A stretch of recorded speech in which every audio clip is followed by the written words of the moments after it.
নমস্কার বন্ধুরা, welcome to Swapna blog. সবাই কেমন আছো? আশা করি ভালো আছো। তো আজকে আমি একটি রেসিপি শেয়ার করব কাঁচকলা দিয়ে আলু দিয়ে কাতলা মাছের ঝোল। তো চলো শুরু করা যাক। তো রেসিপিটি করার জন্য আমি নিয়েছি কাতলা মাছ, ধুয়ে পরিষ্কার করে নিয়েছি আর জল ঝরাতে দিয়ে দিয়েছি। এটাকে আমি নুন হলুদ মাখিয়ে নেব এবার জল ঝরিয়ে। তো জল ঝরানোর পর আমি একটা পাত্রে নিয়েছি, নিয়ে নুন হলুদ মাখিয়ে নেব, নিয়ে ভেজে নেব মাছটাকে আমি। তো নুন হলুদ আমার মাখানো কমপ্লিট হয়ে গেছে, এবার আমি মাছটাকে ভাজবো। তো ভাজার জন্য আমি এদিকে সসপ্যান বসিয়ে দিয়েছি, গরম হয়ে গেছে, তেল দিয়ে দিয়েছি। তেলটা গরম হয়ে গেলে আমি এক এক করে মাছগুলোকে দিয়ে দেব।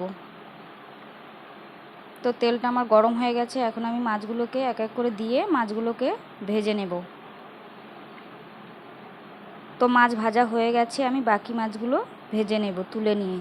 তো এদিকে আমি আলু কলা কেটে ধুয়ে পরিষ্কার করে নিয়েছি। আর কী মশলা নিয়েছি, একটু পেঁয়াজ, শুকনো লঙ্কা, কাঁচা লঙ্কা, জিরে আর আদা পেস্ট করে নেব।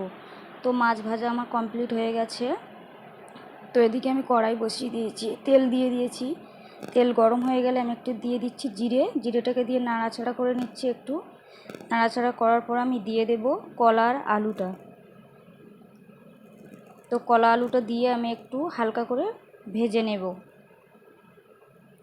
তো ভাজা হয়ে গেলে আমি দিয়ে দেবো এর মধ্যে দিয়ে দেবো নুন হলুদটা দিয়ে একটু আরেকটু নাড়াচাড়া করে নেব, লাল লাল করে দিয়ে দেবো পেস্ট করে রাখা মশলাটা। আর সঙ্গে এরপরে আমি মশলা দিয়ে দিলাম, এটাকে আমি আর তেল ছাড়া পর্যন্ত কষাতে থাকবো। লঙ্কার গুঁড়ো দিয়ে ভালো মশলা আমার কষানো হয়ে গেছে, মশলা থেকে তেল ছেড়ে এসেছে। এখন আমি দিয়ে দিচ্ছি হচ্ছে একটা টমেটো দিয়ে এটাকে 2 থেকে 3 মিনিট একটু নাড়াচাড়া করে নেব। তো 2 থেকে 3 মিনিট নাড়াচাড়া করার পর আমি দিয়ে দেব পরিমাণ মতো জল, দিয়ে আমি এটাকে ঢাকা দিয়ে রেখে দেবো জলটা ফোটা পর্যন্ত।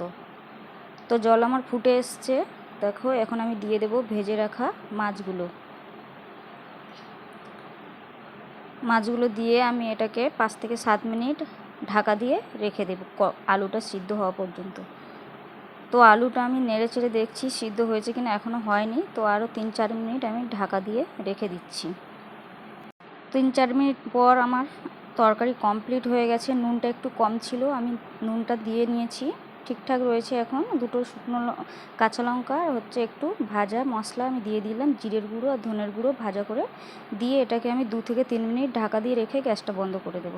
তো রেডি হয়ে গেছে আমার কলা আলু দিয়ে কাতলা মাছের পাতলা ঝোল। তো গরম ভাতের সাথে খেতে দারুণ লাগে, তোমরাও বাড়িতে ট্রাই করতে পারো। আর আমি ভিডিওটি এই পর্যন্ত শেষ করছি। সবাই ভালো থেকো, সুস্থ থেকো। আর আমার ভিডিও যদি ভালো লাগে তাহলে প্লিজ সবাই একটু লাইক কমেন্ট শেয়ার করে চ্যানেলটা সাবস্ক্রাইব করে সবাই পাশে থেকো। Tata, bye bye.